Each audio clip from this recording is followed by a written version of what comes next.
So the challenge was the following. Can I take an N8N workflow that I designed for the client like this and possibly replicate with as few steps as possible using Claude Code plus N8N MCP? So as you can see over here, this is a workflow and this is fairly complex because it has a lot of different tools such as Notion, Miro, ClickUp, Google Sheets, HubSpot. So a lot of different moving parts. What I did over here is I essentially recreated something similar to this structure in a format like the following. This is generally what you do when you need to create anything workflows. So you sketch out what would the structure look like, and then you go back into the interface and you create the structure. So my goal was to go from this exact image over here, to a finalized workflow in as few steps as possible. In order to do that, I needed to create a specific structure for Cloud Code and for the projects within Cloud Code. So this is the actual structure itself.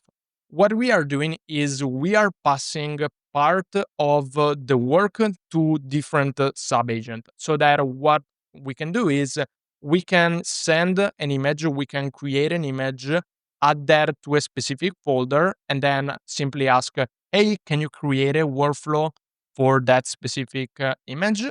And so what we did in this instance is we created multiple sub-agents within Cloud Code, each responsible for a core component of the work that we generally need to do, and we do when building something like this. So the first thing is the workflow designer, which is responsible for turning something like this document over here, this image, into a file that goes in depth on each of the specific module that we created.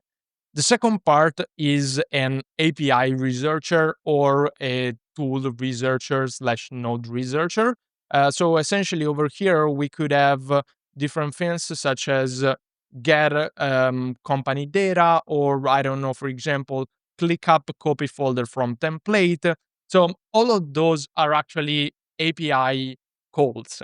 And what do we need to do when building this kind of system is having an understanding of whether those are actually present within N8N, or if we need a specific HTTP module in order to create them. So this is all responsible for performing the research, both using the N8N MCP as well as using web to search different things to do those kind of things. After that, what we do is we pass over everything. So generally, what happens is we create this with workflow design document. We pass this document to the node discovery, to these API researchers, which create this second document.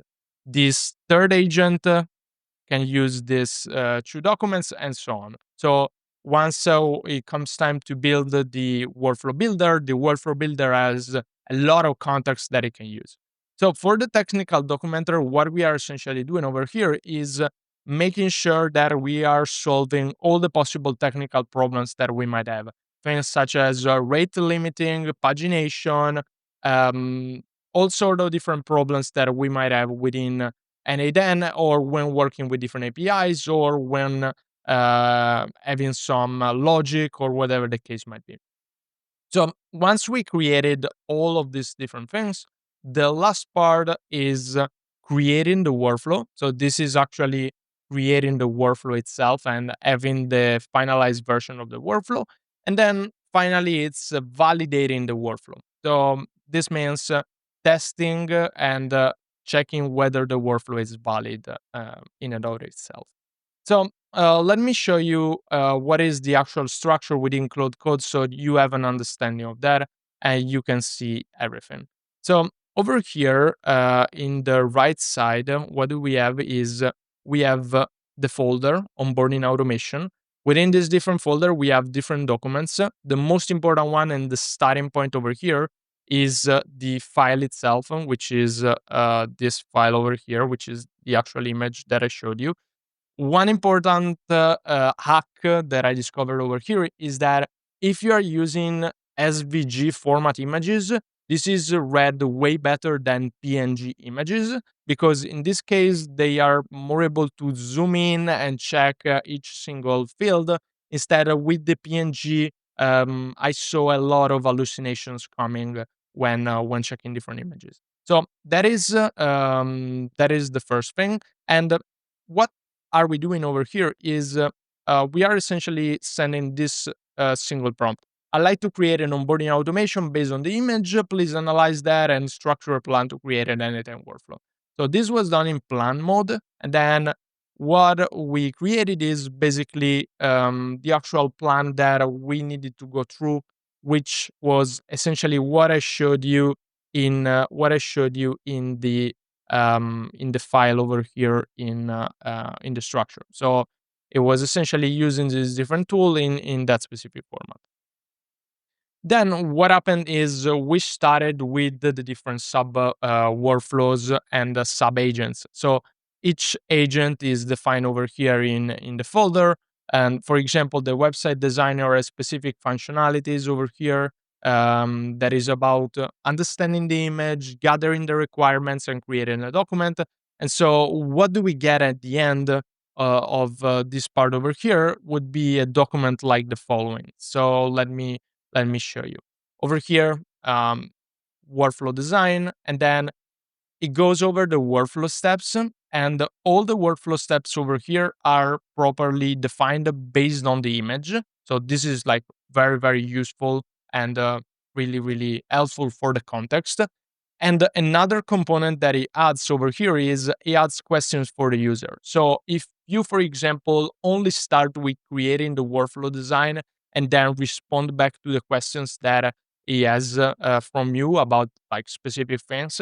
So, for example, here he asks something like, um, things such as is the deal one or what are the exact deal stage value that constitute one. So in this instance maybe you could have multiple deal stages or multiple things, and so having something that questions you for each of the different elements that you give it helps add additional context if you wanted to.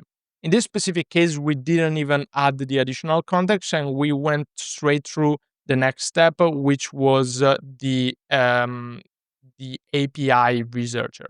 So within the API researcher, what happened is we went through the different nodes using the N8N CP and um, using the web fetch. And so for each different node, what was added over here is was checking whether that node has the specific features that were interested and available for us. So in this instance, for example, for ClickUp, it seems that template operations missing. This copy folder from template was not present in the actual ClickUp within N8N, which is actually the truth. So he actually did a fairly good job in that side of things. So this also add additional elements. Finally, we have the technical documentation part. So the technical documentation part over here is lot of like essentially geeky stuff, if you want to say so. So what do we have over here is rate limiting, different error handling logic that we might have, different handlers, what could be the HTTP request to the various nodes, and the different things of that nature. To be honest, I think this could be improved even further, but this is a good starting point for having specific nodes and having specific things. And then finally, what happened is after we added all these different things and we did all this initial research, we started with the workflow builder itself. And the workflow builder essentially created this final document, which is a JSON file that can be copy pasted directly within N8N. And I will show you in a second what is the result looking like. And yeah, and the last point that we add over here are essentially a setup guide. So if you are not familiar with what are the things that could be needs to be done in order to set everything up, over here everything is mentioned clearly. There are a couple of things that might not be relevant, such as this part over here, but other than that, everything is mentioned in terms of like how to create the credentials, how to add the specific scopes, how to do credentials for Google, all sort of things like that. And then over here, we also have a technical testing validation report, which is another document in and of itself that basically goes through the workflow that is created within N8N, the JSON file, and then gives a little bit of a understanding of that, as well as like the what is the structure looking like, what are the different things that are present over here, as well as suggests you some things that could be done in order to improve that even further. So all of that was done by essentially creating specific agents over here. So creating a designer agent, creating builder agent, technical documenter, tester, API researcher, and then starting this process itself. So my overall goal with this video is to help you understand that whatever kind of problem you have, you can break it down into smaller components, such as in this instance where we had smaller components for how to build an anytime workflow and create an agent out of that is responsible for that specific thing in order to get the final result. Now, let me show you what is the actual end result looking like. This is the initial workflow. So this is what I built over here. And this is what we get as a final response over here. So keep in mind the nodes are red because they need to have some authorization and different things like that. But overall, this is, I don't want to say like exactly as this one because there are probably a couple of things that are different. But the result is 90% similar to the initial one. And the structure probably here is even better in some instances. So yeah, one small thing over here could be this part related to set HubSpot properties, where maybe like I needed to specify on my end that this was a set node and not a HubSpot node. But yeah, other than that, also for things such as like ClickUp copy template, if we go over here, we can see that this is auto-populated with all the different parameters, all the different things. Probably over here, the only thing that needs to be changed is the actual API key. But yeah, other than that, this is pretty solid and this is like very close to be used in production. So yeah, very quick video on my side, very raw video, but I wanted to explain this kind of concept of how you can take something like a process, like building an anytime workflow, which is fairly complex, and then recreate something like that within Claude Code with a structure like the following. So, if you're interested in that, if you're interested in applying AI within your business, feel free to schedule an initial call. We can talk to your team. We can see what are the areas where we could potentially implement some areas or some processes like that. And yeah, with that said, hope you continue with this journey of AI and hope you continue to get an understanding of what are the newest functionalities of everything. With that said, that's everything on my side. Hope this video was useful. Talk to you soon. Bye.